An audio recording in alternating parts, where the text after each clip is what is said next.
من الشيطان الرجيم بسم الله الرحمن الرحيم نحمده ونستعينه ونستغفره ونؤمن به ونتوكل عليه ونصلي على حبيبه الكريم قيل في شانه وما أرسلناك إلا رحمة للعالمين أعني أبي القاسم محمد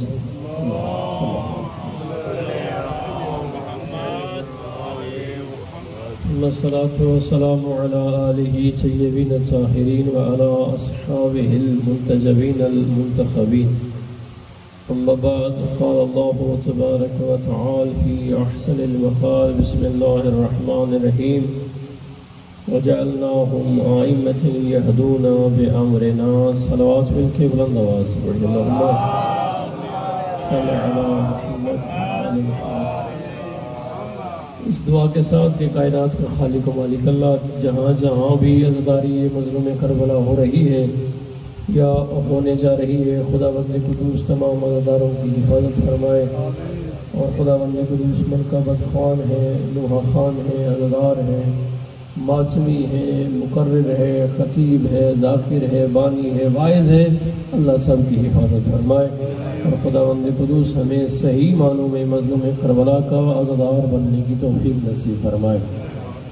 دعا کرتے ہیں کائنات کا مالک اللہ شہداء اسلام بالخصوص ہمارے سینئر طالب علم علامہ سفیر سجاد صاحب کا جو ایکسیڈنٹ ہوا، خدا ان کے درجات بلند فرمائے اور انہیں اہل بیت کا جوار عظیم عطا فرمائے۔ ان دعاؤں کو قبول کرواتے ہوئے اپنے گھروں کی حفاظت کے لیے بلندتر صلوات محمد۔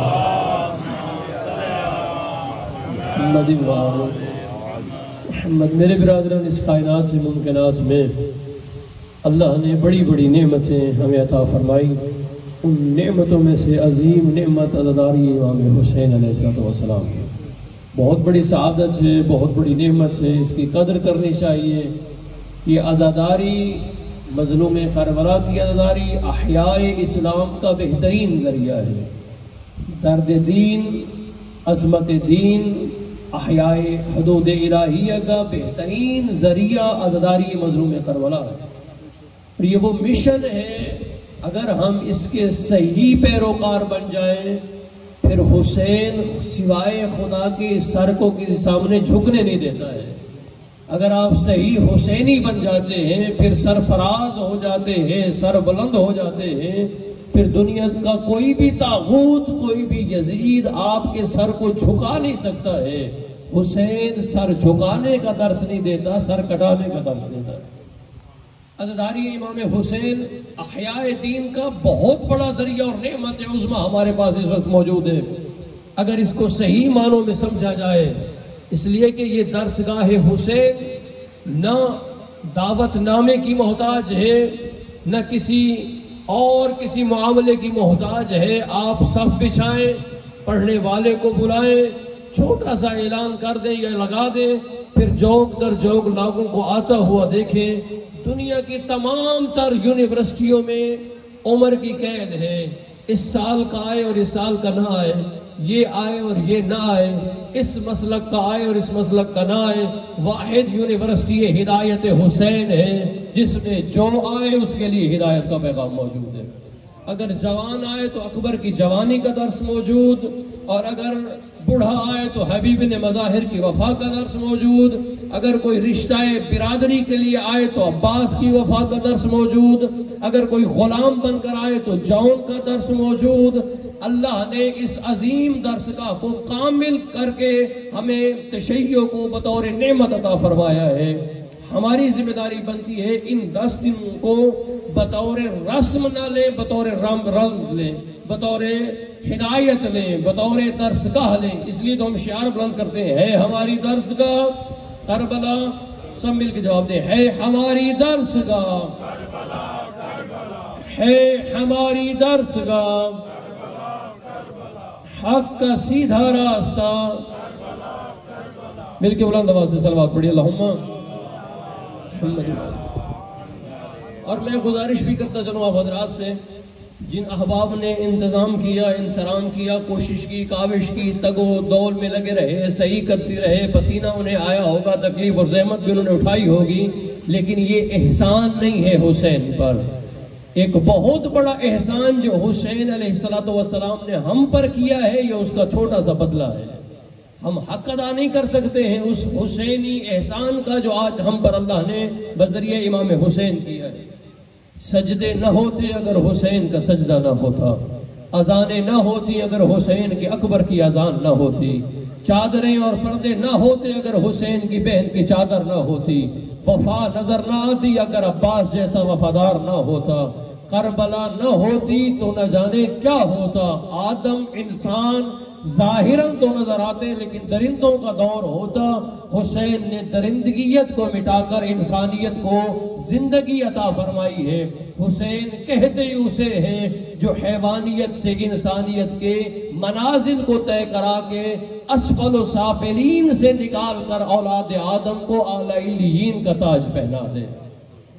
حسین کہتے اسے ہے، اور تاریخ نے لکھا ہے کربلا کے مناظر میں اگر آپ دیکھیں، اور یہ عزاداری میں گزارش کرتا چلوں آپ کے اور میرے وجود کی محتاج نہیں ہے، یہ وعدہ الہی ہے، اور اللہ اپنے وعدے کی مخالفت نہیں کرتا۔ اللہ نے وعدہ کی اذکرونی فاذکرکم، میرا ذکر کرو میں تمہارا کروں گا۔ تاریخ بتاتی ہے نوکے نیزہ پر جنازوں کے درمیان سجدے میں نوکے نیزہ پر حسین نے اللہ کا ذکر کیا ہے۔ اب دیکھیں گلی گلی کوچا کوچا، ہر رنگ، ہر نسل، ہر قوم، ہر برادری لبیک یا حسین کی صدا بلند کر رہی ہے۔ یہ اس وعدہ الہی کے ایفا کا اظہار ہے جو اللہ نے کیا ہے۔ تو حسین تم نے میرا ذکر کیا، اب ہر گلی میں، ہر کوچے میں چھوٹے چھوٹے سے بچے بھی جاگ کر لبیک یا حسین کہیں گے۔ یہ وعدہ ہے جب تک قیامت رہے گی، لا الہ الا اللہ رہے گا تمہارے سجدے کی وجہ سے، اور تمہارا ذکر رہے گا میری ذات کی وجہ سے۔ یہ ذکر باقی رہنے میرے برادران، یہ آپ پر میرے وجود کا محتاج نہیں ہے۔ اور میں آپ حضرات کے سامنے گزارش بھی کرتا چلوں، عزاداری سنت ہے، عزاداری سنت رسول بھی ہے، سنت علی بھی ہے، سنت فاطمہ بھی ہے، لیکن ان تینوں کی سنتوں سے بڑھ گئی ہے ایک اور ذات کی سنت۔ عزاداری حیات حسین میں حسین پہ رونا رسول کی سنت ہے، زندگانی حسین پر مصائب حسین کا غیب کی خبروں سے لے کر رونا گریہ کرنا یہ علی کی سنت عزاداری ہے۔ زہرا کا حسین کے بالوں میں کنگھی دیتے ہوئے گریہ کرنا یہ زہرا کی عزاداری ہے۔ جملہ کہوں آپ حضرات سے، جو سن کے حسین کے مصائب روئے وہ مصطفیٰ ہے، جو سن کے حسین کے مصائب روئے وہ علی مرتضیٰ ہے، جو سن کے حسین کے مصائب روئے وہ حسین کی زندگی میں زہرا ہے۔ یہ تینوں کی عزاداری سنت ہے، لیکن بڑھ گئی ہے زینب کی عزاداری کی سنت، جس نے حسین کو دیکھا بینا رمل ریت اور خون کے اندر غلطان، اور یہ کہتے ہوئے چلی حسین تیری یوں عزاداری برپا کروں گی، تیرا یوں گریہ کروں گی حسین، تجھ پہ اس انداز سے روؤں گی کہ لوگ سب بھول جائیں گے اور یاد رکھیں گے کہ اگر کسی نے حسین پر گریہ کیا ہے تو علی کی بیٹی ہے۔ تاریخ شاہد ہے، پیاسی بھی تھی، بھوکھی بھی تھی، کتنی پردہ دار اور غیرت مند تھی، سر کی چادر نہیں ہے، لیکن جب حسین کی لاش پہ آ کھڑی نا، یہ وعدہ سنت زینبیہ ہے عزاداری میرے برادران، جب حسین کی لاش پہ آ کھڑی نا کچھ جملے کہے، جملے کہنے کے بعد آگے بڑھی اور ایک جملہ پھر مڑ کر حسین کی لاش کی طرف دیکھا، کہا حسین تو جانتا ہے میں مر گئی ہوں، تیرے بعد میں زندہ نہیں ہوں، لیکن تیری عزاداری کو زندہ رکھنا ہے، تیری عزاداری کو احیاء کرنا ہے۔ اب میں جاؤں گی ہر گلی، ہر کوچے، ہر چوک، ہر بازار، ہر دربار پر جا کر بتاؤں گی میرا حسین زندہ باد ہے، میرا حسین نمازی و دیندار ہے، میرا حسین نماز و دین کے لیے قربان ہوا۔ میرے برادران، یہ سنت زینبیہ ہے جو آج ہم برپا کرتے ہیں۔ لوگ کہتے ہیں کیوں آتے ہو بازاروں میں؟ ہم کہتے ہیں سنت زینب ہے، بازار میں آ کر بتاؤ حسین نمازی تھا۔ یہ سنت زینب ہے کہ لوگوں کے مجمع میں آ کر کہو حسین نمازی تھا۔ اس لیے یہ سنت سیدہ زینب سلام اللہ علیہا ہے۔ اس کا احیاء ضروری ہے، لیکن اس انداز کے ساتھ جو میری مائیں بہنیں بیٹیوں تک میری آواز جا رہی ہے، جب سنت زینب ہے تو انداز بھی زینب جیسا ہونا چاہیے۔ تاریخ کہتی ہے 2 غم تھے جو زینب کو شام کے بازار تک لے گئے اور پھر مدینہ تک واپس آئی اور 2 غموں کو روتی رہی، ایک حسین کی پیاس کو روتی رہی اور ایک اپنی چادر کو روتی رہی۔ کہتی تھی کاش حسین کو پانی پلا لیتی اور کاش میرے سر سے چادر نہ اتاری جاتی۔ آج کی ماؤں بہنوں کی بھی ذمہ داری ہے کہ اپنے وقت کے امام سے ایفا کریں، اپنے وقت کے امام کے لیے زمینہ سازی کریں، اپنے وقت کے امام کے لیے اپنے بچوں کی تربیت کریں، اپنے بچوں کو لوری سکھائیں تو لوری مہدوی سکھائیں، اپنے بچوں کو قصے سنائیں تو امام زمانہ کی قیادت اور امامت کے قصے سنائیں، اگر اپنے بچوں کی تربیت بھی کریں تو امام زمان کے قیام پر تربیت کریں، تاکہ وہ نسل پیدا ہو جیسے حسین اصحاب پہ فخر کرتے تھے ویسے امام زمان اپنے ناصرین اور اپنے مددگاروں پر فخر کرتے ہوئے نظر آئے۔ صلوات مل کے بلند آواز سے پڑھیں گے اللہم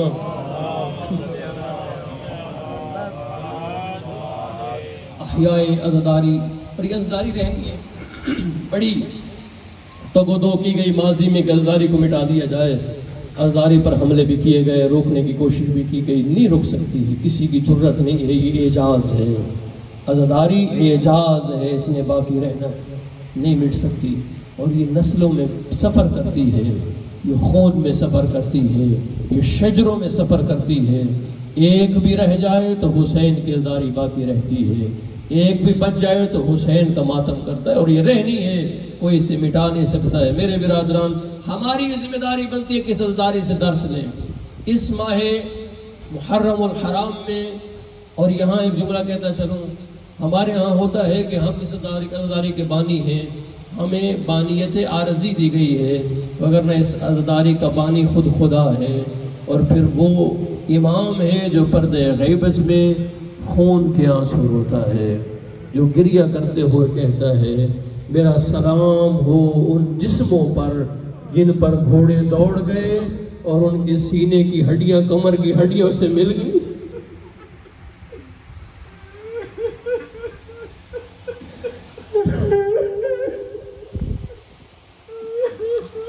زیارت ناہیہ میں آپ کو اور میرا 12واں امام سلام کرتے ہو کہتے ہیں میرا سلام ہو ان اجساد پر جن کو گھوڑوں کی ٹاپوں سے پامال کیا گیا، میرا سلام ہو میرے دادا حسین پر جسے پیاسا ذبح کیا گیا، قتل نہیں کیا گیا، زیارت ناہیہ کے جملے ہیں، پیاسا ذبح کیا گیا۔ میرے برادران، ہمیں اس عزاداری سے وہ پیغام لینا ہے جس سے احیاء ہو، اور اس کا بانی خود امام زمان اجل اللہ تعالی فرجہ شریف کا وجود مبارک ہے، وہ اس کے بانی ہے۔ ہمیں ان عزاداریوں کو اپنی نسل تک دینا ہے، امانتاً پہنچانا ہے۔ اور میں یہاں جملہ کہتا چلوں آپ حضرات سے، عزاداری بہت بڑی امانت ہے، احیاء دین کی ضمانت ہے۔ عزاداری جب تک رہے گی لا الہ الا اللہ پر آنچ نہیں آئے گی، جب تک لبیک یا حسین رہے گا، لبیک یا رسول اللہ زندہ رہے گا، جب تک حسین یت زندہ باد کے نعرے رہیں گے، یزیدیت کا کردار مردہ باد رہے گا۔ لوگوں نے بڑی اس طرف تک دو کی کوشش کی، آج بھی اس طرح کے افراد موجود ہیں جو دفاع یزید میں میدان میں آ جاتے ہیں اور کہتے ہوئے نظر آتے ہیں جی 2 شہزادوں کی جنگ تھی۔ ہاں تھے دونوں شہزادے، لیکن اس فرق کے ساتھ ایک طہارت کا شہزادہ تھا اور ایک نجاستوں کا شہزادہ تھا۔ ایک پر دستار مصطفیٰ تھی، وہ شہزادہ تھا جو انبیاء کا وارث بن کر آیا تھا، ایک وہ تھا جو فرعین زمان شداد و نمرود کی دستار کا وارث بن کے میدان میں آیا تھا، ایک شہزادہ وہ تھا جو قیام اور احیاء دین کے لیے کربلا میں آیا تھا، ایک وہ تھا جو منبر پر شارب الخمر شراب پی کر بیٹھ کر کہتا تھا کہ دین کی کوئی حیثیت و اصلیت نہیں ہے۔ دونوں شہزادے ضرور تھے، لیکن ایک کی کشتی نجات کی کشتی ہے اور دوسرے کی کشتی ہلاکت کی کشتی ہے۔ جسے نجات کی کشتی کہتے ہیں وہ حسین ہے، اور جو تباہی و بربادی کی کشتی ہے اسے یزید کہتے ہیں۔ میرے برادران، اور رسول خدا نے بھی خطبہ دیتے ہوئے منبر سے اترے اور حسین کو آتے ہوئے دیکھا، ہاتھوں پہ حسین کو ایسے اٹھایا جیسے قاری قرآن کو اٹھاتا ہے، سینے سے لگایا، بوسہ دیا، خطبہ دین چھوڑ کر دین کا تعارف کروایا، دین کے احکام کا بیان چھوڑ کر دین کلی کا تعارف کروایا۔ فرماتے ہیں اے میرے اصحاب اعرفوا ھذا الحسین، پہچانو یہ میرا حسین ہے، انہ منی وانا منہ، یہ مجھ سے ہے میں اس سے ہوں، ان الحسین مصباح الہدی وسفینۃ النجات، دنیا والو ہدایت کا چراغ حسین ہے، نجات کی کشتی میرا حسین ہے۔ جملہ کہوں چھٹے امام جعفر صادق علیہ السلام، اللہم میرے چھٹے امام سے دریافت کیا گیا، مولا کلکم یا مولا یا کلکم سفن النجات، آپ تو 14 کے 14 ہی نجات کی کشتی ہو۔ رسول نے کہا نہیں، مثل اہل بیت کا مثل سفینۃ نوح، میری اہل بیت کی مثال ایسے ہے جیسے نوح کی کشتی کی مثال ہے۔ جب آپ سب کے سب سفینۃ النجات ہیں، پھر حسین کے لیے علیحدہ سے رسول نے کیوں کہا؟ چھٹے امام سے پوچھا جا رہا ہے کلکم سفن النجات، آپ سب نجات کی کشتی ہیں، کہیں باقر نجات کی کشتی ہے، کہیں جعفر صادق نجات کی، سب کے سب نجات کی کشتی ہیں، پھر کیوں حسین کے لیے رسول نے علیحدہ کہا؟ امام فرماتے ہیں نام کلنا سفن النجات، ہم سب نجات کشتی ہیں، ولیکن سفینۃ جدی الحسین، لیکن ہمارے داد حسین کی جو نجات کشتی ہے اسرع منا، وہ جلدی منزل پہ پہنچا دیتی ہے۔ یاد نہیں ہے کچھ لہجہ پہلے حر کشتی گمراہی پر سوار تھا، ایک قدم حسین کا پاس آیا ہے، ایک لہجے میں حسین نے نجات کشتی پہ سوار کر دیا۔ اسرع منا، جلدی نجات تک لے جانے والی کشتی کو حسین کہتے ہیں۔ میرے برادرہ نجات کشتی ہے، اور کشتی نجات کیا ہوتی ہے؟ ادخلوا فی الاسلام کافہ، مکمل کے مکمل داخل ہو جاؤ۔ اگر آپ کھڑے رہیں اور کسی ساحل پر کشتی کی تعریف کرتے رہیں، کامیابی نہیں ہے جب تک سوار نہیں ہوں گے۔ حسین زندہ باد کا نعرہ یہ نہیں ہے کہ میری زبان کچھ کہے اور میرا کردار کچھ، حسین زندہ باد کا نعرہ یہ ہے کہ میں اس کشتی پہ سوار ہو جاؤں جسے حسین کہتے ہیں۔ میرا کردار، میری گفتار، میرا عمل، میری سیرت، میرا معاملہ، میرا اخلاق، میرے گھر کا ماحول، میری شادیوں کے انداز، یہ سب کے سب ایسے ہو جائیں کہ حسینیت نظر آئے۔ یہی حسینیت ہے نا۔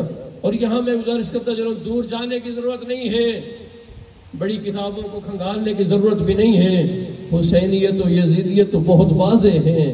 اگر آپ نے دیکھنا ہو تو ایک سفید ورقہ لیجئے اور اس سفید ورقے پر ایک خط کھینچیے، ایک لائن درمیان میں، یہ بچے بالخصوص یہ کام کریں کل کے دن میں، ایک خط کھینچیں، یہ پہلی محرم کا پہلا درس ہے، درمیان میں خط کھینچیں، لائن کھینچیں، اور وہ لائن ریڈ قسم کی لائن ہونی چاہیے، ایک طرف لکھیں حسینیت اور دوسری طرف لکھیں یزیدیت۔ اب وہ کام جو حسینیت کے زمرے میں آتے ہیں اسے حسینیت کے نیچے لکھیں، جو کام یزیدیت کے کھاتے میں آتے ہیں اسے یزیدیت کے کھاتے میں لکھیں۔ لیں، یہ دونوں کشتیاں تیار ہو گئیں۔ اب اپنے بارے میں سوچیں، آپ کتنے حسینی نظر آتے ہیں، کتنے یزیدی نظر آتے ہیں۔ اسی منظر کو دیکھ لیں۔ آپ لکھیں گے نماز کی پابندی کس زمرے میں آتی ہے؟ سارے سال میرے سے جواب دیں گے، نماز کی پابندی کس زمرے میں آتی ہے؟ حسینیت۔ روزے کی پابندی حسینیت، دین کا احیاء حسینیت، اسلام کی بات حسینیت، تلاوت قرآن حسینیت، علم دوست ہونا حسینیت، توجہ نظر حضرات، ہدایت کا طلبگار رہنا حسینیت۔ یہ سب کہاں نظر آئیں گے؟ حسینیت کے رزق حلال کی تلاش، حسینیت ہمسائے کے حقوق، حسینیت وفادار ہونا، حسینیت دیندار رہنا، نماز شب کا بھی پابند بن جانا، یہ کہاں نظر آئے گا؟ حسینیت کے زمرے میں نظر آئے گا۔ اب ادھر آئیں، بے نمازی ہونا ہے کسی میں جرت حسین کے خاتے میں لکھے؟ شراب پینا ہے کسی میں جرت حسین کے خاتے میں لکھے؟ کسی کے حق کو پامال کرنا، کسی کی چوری کرنا، بتائیں نا کس کے خاتے میں؟ یزیدیت کے خاتے میں۔ اب اپنے دامن کو جھاڑیں اور اپنے کردار کو دیکھیں، آپ کے کردار میں کتنی پرسنٹیج حسینیت کی نظر آتی ہے، کتنی یزیدیت کی نظر آتی ہے؟ اور یہاں ایسے نہیں ہے کہ آپ کہیں 90% یزیدی رہ جاؤں چلیں 10% حسینی بن جاؤں، یا 90% حسینی بن جاؤں اور 10% یزیدی رہ جاؤں، ایسا ہو ہی نہیں سکتا ہے۔ اگر دودھ کے بھرے مٹکے میں ایک نجاست کا قطرہ بھی گر جائے تو نجس ہو جاتا ہے۔ وہ دل جس میں یزیدی کردار اور یزیدی افکار ہو وہاں حسین نہیں ہوتا ہے، اور جہاں حسین ہو وہاں یزید نہیں ہوتا ہے۔ زندہ باد، مردہ باد، مردہ باد، اللہم صلی علی محمد۔ توجہ صلی اللہ علیہ وسلم۔ میرے برادران، خداوند قدوس نے اس عزاداری کو ہمارے لیے بہت بڑی نعمت قرار دی۔ اس نعمت سے استفادہ کریں، اس کو نااہلوں کے ہاتھ میں نہ دیں، اس عزاداری کو ایسے افراد کے ہاتھ میں نہ دیں جنہیں امانتاً کچھ چھوٹی سے چھوٹی چیز بھی آپ نہیں دیتے ہیں۔ آپ اپنی زندگی کے چھوٹے سے چھوٹے معاملات کو بھی کسی نااہل کے سپرد نہیں کرتے ہیں۔ یہ تو حسین کی عزاداری ہے، یہ تو رسول خدا کا منبر ہے، اس کی حفاظت کریں، اس عزاداری کی حفاظت کریں۔ جب عزاداری امین ہاتھوں میں ہو تو پھر وہاں دین نظر آتا ہے، اور جہاں عزاداری خائن لوگوں کے ہاتھوں میں ہو جنہیں اپنے پیٹ اور جیب کی پڑی ہوتی ہے، وہاں دین سے دوری نظر آتی ہے۔ کیوں ہماری مسجدیں ویران نظر آتی ہیں؟ اس لیے کہ ہمیں عزاداری سے وہ سبق نہیں دیا گیا جو ہمیں دیا جانا چاہیے تھا۔ ہمارا قصور نہیں ہے، ہمیں کہا گیا خون نکالو جنت ملے گی، ہم نے نکالا۔ اسی منبر سے جب یہ کہا گیا کہ خون نکالو جنت ملی، ہم نے نکالا۔ اگر یہ کہا جاتا کہ نماز بھی پڑھو تو ہم پڑھتے۔ تو اگر ہمیں اس منبر سے یہ سکھایا جاتا کہ رزق حلال اور زکوٰۃ الخمس ادا کر کے کھاؤ تو ہم کرتے۔ جہاں ہم باقی سارے معاملات پہ خرچ کرتے ہیں یہ کیوں نہ کرتے؟ اس سے مشکل معاملہ تو ہم کر لیتے ہیں، آسان کیوں نہ کرتے اگر یہاں سے ہمیں وہ درس میسر آتا۔ اگر ہمیں بچپن سے سکھایا جاتا حسینیت بے نمازی ہونے کا نام نہیں ہے، نماز شب زندہ دار ہونے کا نام حسینیت ہے، تو ہمارا بچہ جب یہ تربیت پا کے جوان ہوتا تو بہترین اول وقت اور اول صف کا نمازی نظر آتا۔ ہمیں اس عزاداری کو صحیح معنوں میں استعمال کرنا ہے۔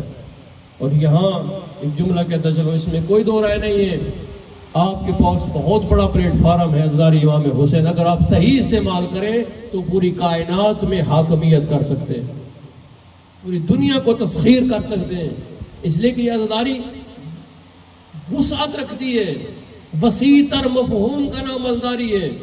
اسلام کی بہترین بقا کی ضامن عزاداری ایسی عزاداری کہ جس میں مسلک کی کوئی قید نہیں، جس میں مذہب کی کوئی قید نہیں، جو بھی آئے اس کے لیے پیغام ہدایت موجود ہے۔ میرے برادران، اس عزاداری کے عنوان سے میں انشاءاللہ ان 10 دنوں میں جو آپ کے سامنے گزارش کرتا رہوں گا، ہمارا ٹاپک، ہمارا موضوع ایسا اہم ترین موضوع ہے جو آج کے معاشرے میں مفقود نظر آتا ہے۔ صحیح ہے کہ جب ہم اصول دین یاد کرتے ہیں تو اس میں بطور حصہ اور جز ہمیں پڑھا دیا جاتا ہے، کہہ دیا جاتا ہے کہ چوتھی امامت ہے، لیکن امامت کیا ہے؟ حدود امامت کیا ہے؟ امامت کی تعریف کیا ہے؟ امامت کی معرفت کیا ہے؟ امامت کا نفاذ کیا ہے؟ امامت کی حدود کس جگہ تک جاتی ہیں؟ امامت کس ذات کا مطالبہ ہے؟ امامت انسان کے لیے کیوں ضروری ہے؟ ان تمام تر معاملات سے ہم دور نظر آتے ہیں۔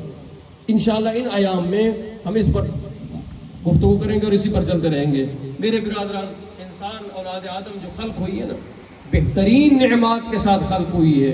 اس میں تو کوئی دو رائے نہیں ہے کہ خدا نے انسان کو اشرف بنایا ہے، عالی بنایا ہے، افضل بنایا ہے۔ وَلَقَدْ كَرَمْنَا بَنِي آدم، ہم نے بنی آدم کو تکریم عطا فرمائی ہے۔ اولاد آدم صاحب عزت ہے، صاحب اکرام و صاحب شرف و فضل ہے اولاد آدم، لیکن یہ فضل مقید ہے بے ہدایت کے ساتھ۔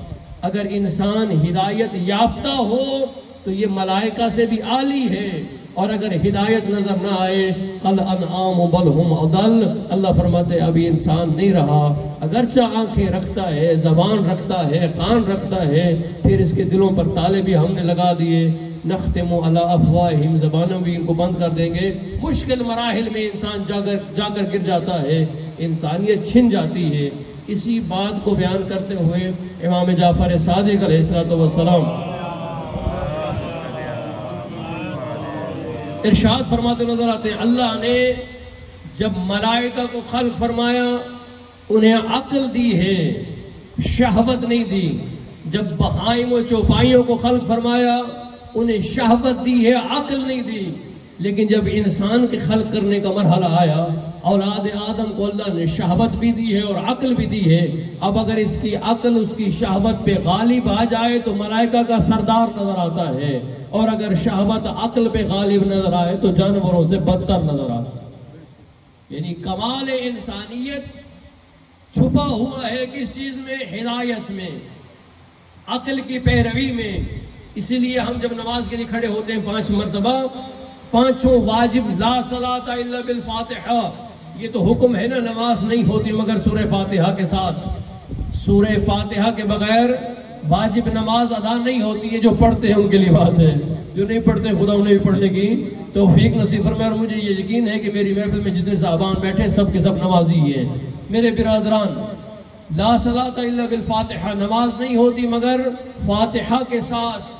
اس سورہ فاتحہ میں جو ہم اللہ سے ڈیمانڈ کرتے ہیں وہ یہی جملہ ہے، اہدنا الصراط المستقیم، پروردگارا ہمیں ہدایت عطا فرما، ہمیں ہدایت عطا فرما۔ اگر ہدایت سے کچھ اور بھی عالی ہوتا تو ہم نماز میں وہ مانگتے ہیں۔ اگر ہدایت سے رزق اہم ہوتا تو رزق مانگتے ہیں۔ اگر ہدایت سے زیادہ اولاد اہم ہوتی تو اولاد مانگتے۔ اللہ حکم دیتا مجھ سے اولاد مانگو۔ اگر ہدایت سے زیادہ انسان کی شہرت مطلوب ہوتی تو اللہ کہتا شہرت مانگو۔ اگر ہدایت سے زیادہ ریاست کی ضرورت اولاد آدم کو ہوتی تو اللہ کہتا ریاست مانگو۔ توجہ نظر خداوند قدوس نے دنیا کے تمام تر معاملات کا مطالبہ انسان کو نہیں دیا ہے۔ اللہ فرماتا ہے یہ سب دوں گا، یہ نہ مانگ تو بھی دوں گا۔ وہ جو ہے اے انسان، یہ تو میں حیوانوں کو دیتا ہوں، تو پھر بھی انسان ہے، دوں گا۔ جب میں چرندوں پرند کے رزق کا بندوبست کرتا ہوں تیرا کیوں نہیں کروں گا؟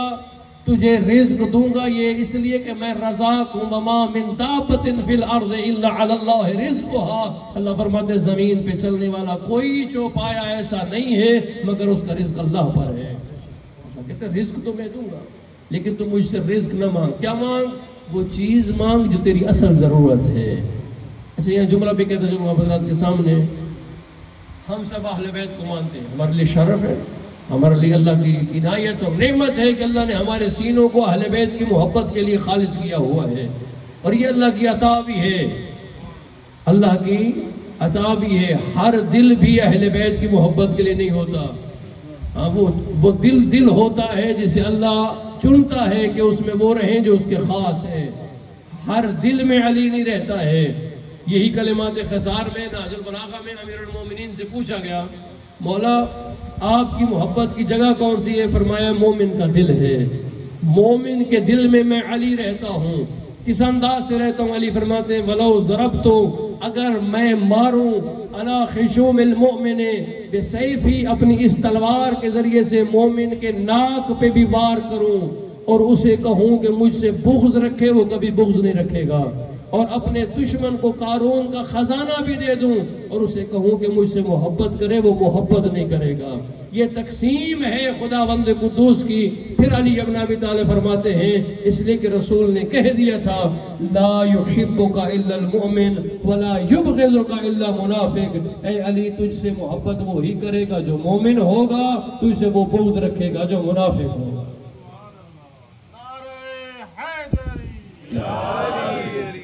صلوات مل کے بلند آواز سے پڑھ اللہم صلی علی محمد۔ تو میرے برادران، بہت بڑی نعمت جملہ آپ حضرات سے کہنا چاہتا ہوں یہ کہ امیر المومنین کی محبت، علی ابن ابی طالب کی ولایت ہمیں کیا فائدہ دیتی ہے؟ ہمارے رزق میں اضافہ ہوتا ہے۔ اگر رزق میں علی کی محبت سے اضافہ ہوتا تو ان کے رزق میں کبھی اضافہ نہ ہوتا جو علی کو نہیں مانتے۔ بات سمجھ آ رہی ہے؟ سوال نشان ہے نا۔ اگر اولادیں زیادہ ہوتی ہیں تو کبھی ان کی اولادیں ہی نہ ہوتی ہیں جو علی ابن ابی طالب کے مخالف نظر آتے ہیں۔ ہاں اگر عہدے اور مرتبے ملتے ہیں تو پھر کبھی ان کو میسر نہ آتے جو مولا سے دور ہیں. علی یہ چیزیں علی کے ذریعے سے میسر نہیں آتے. علی کے ذریعے چیزیں میسر نہیں آتی. علی کے ذریعے سے جو میسر آتی ہے اسے ہدایت کہتے ہیں. اللہ دنیاوی رزق علی کے ذریعے سے نہیں دیتا, علی کے ذریعے سے ہدایت دیتا ہے. اور اگر ہدایت میسر آ جائے تو زمین پر بیٹھا ہوا بھی ابو تراب کا غلام حاکم نظر آتا ہے. تاریخ کہتی ہے کہ ابو ذر کو کہا گیا کہ علی چھوڑ دو. ابو ذر نے کہا میں نے اپنی مرضی سے مانا نہیں, چھوڑوں کیسے؟ چھوڑا تو اسے جاتا ہے جسے اپنی مرضی سے مانا. مثلا کہا جائے کہ آپ اس کو چھوڑ دو, چھوڑو گے تو اسے نا جس کو آپ نے مرضی سے مانا ہو. ابو ذر کہتے ہیں کہ میں نے اپنی مرضی سے علی کو مانا نہیں, جسے ماننے میں میری مرضی نہیں ہے تو چھوڑنے میں کیسے؟ تو پوچھنے والے حاکم نے کہا کس کی مرضی سے مانا ہے؟ کہا جس نے مجھے خلق کیا ہے, جو میرے وجود کا مالک ہے, جو میرا رازق ہے, وہ کہتا ہے علی سے محبت کر. توجہ ہے. کہا علی سے محبت میری خواہش نہیں ہے, اس اللہ نے مطالبہ کیا ہے. وہ اللہ چاہتا ہے میں علی سے محبت کروں جو میرا خالق بھی ہے, میرا رازق بھی ہے. اگر تو میرا خالق اور رازق ہے تیرا مانتا ہوں, اگر وہ ہے تو اس کی مان رہا ہوں. جب علی کو ماننے میں میرا اختیار نہیں ہے تو چھوڑ کیسے سکتا ہوں؟ کہا کہ پھر علی سے دور ہو جاؤ, علی کے فضائل چھوڑ دو. کہا کیسے تم عجیب ہو, مجھے تلاوت قرآن سے روکتے ہو, قرآن کی تلاوت. نے کہا کیسے قرآن کی تلاوت؟ کہا قرآن کی تلاوت یہی ہے کہ قرآن کی آیتوں کے مصداق کا تعارف کروایا جائے. قرآن مومنوں کا تذکرہ کرے, جو مومن نظر آئے اس کا تعارف کروایا جائے.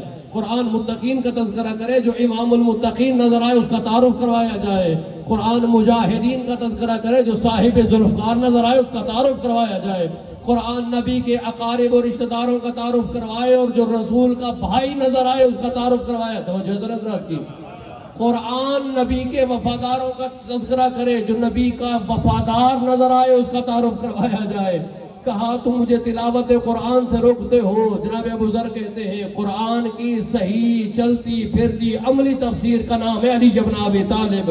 جب میں علی کا ذکر کرتا ہوں, قرآنی مومن کا تذکرہ کرتا ہوں, قرآنی متقی کا تذکرہ کرتا ہوں, رسول کے قرآنی وفادار کا تذکرہ کر کے دنیا کو بتاتا ہوں اگر مومن قرآنی بننا ہے تو علی کو دیکھو, اگر نبی کا وفادار قرآنی بننا ہے تو سیرت علی کو دیکھو. میرے برادران, اس ابو ذر کو کیا میسر آیا؟ ربضہ کے پہاڑ اور ریگستان ملے, لیکن علی کو نہیں چھوڑا ہے. یہ سودا گھاٹے کا ہے کہ دنیا لے لی جائے اور علی چھوڑ دیا جائے. تو جنسر حضرات, روایت ملتے ہیں, میں کسی حاکم کا نام نہیں لیتا, ایک حاکم کا دور گزرا, اس نے کہا کہ علی کوئی نام نہ رکھے. تو جو حضرات کی کوئی اپنے بچے کا نام علی نہ رکھے, میں گردن اتار دوں گا. یہ رہے ہیں. کبھی فرعون کہتا تھا کہ موسیٰ پیدا نہ ہو, اور کبھی یہ فرعون کہتے تھے جو نسل فرعون میں سے تھے کہ علی کا نام نہ رکھا جائے. اسی دور میں ایک بڑھیا نے منت مان لی, اللہ مجھے, بڑھی عورت نے منت مان لی کہ اللہ مجھے بیٹا دے یا اولاد دے. عورت نے منت مان لی کہ مجھے اللہ اولاد دے تو میں نام علی رکھوں گی. اولاد ہو گئی, نام اس نے علی رکھا. شرینی بھی تقسیم کی, مستورات کے درمیان مٹھائی تقسیم کی. کیا ہوا؟ کہا علی پیدا ہوا ہے, اللہ نے مجھے بیٹا دیا, نام علی رکھا ہے. بات پہنچ گئی, لے آؤ اس عورت کو اور اس کے بچے کو بھی. کیوں نام رکھا ہے علی, جبکہ میں نے روکا ہے کہ علی نام رکھنے پر پابندی ہے اور مجھے علی کے نام سے چڑ ہے. وہ کھڑی مسکرا رہی ہے. کہا تمہیں نہ میری تلوار کا ڈر ہے, نہ میرے سخت گیر ہونے کا ڈر ہے, میں بڑا چلاک ہوں, سخت مزاج ہوں. کہا میں نے منت مانی تھی تمہاری اس نجس زبان سے تمہارے ممبر پہ علی علی کرواؤں گی. کامیاب ہو گئی ہو نا. اگر علی کے نام پر پابندی ہے اور سزا ہے تو پہلے تو خود کو سزا دو. کتنی مرتبہ میرے مولا کا نام لے چکے ہو. میرے برادران, خداوند قدوس نے ان ہستیوں کی محبت و ولایت کو ذریعہ ہدایت قرار دیا ہے. علی ابن ابی طالب کے ذریعے سے رزق ملے یا نہ ملے, ہدایت ضرور ملنی ہے. توجہ سے, یہ دنیا کے معاملات میں اثر آئیں یا نہ آئیں, لیکن ہدایت ضرور میں اثر آنی ہے.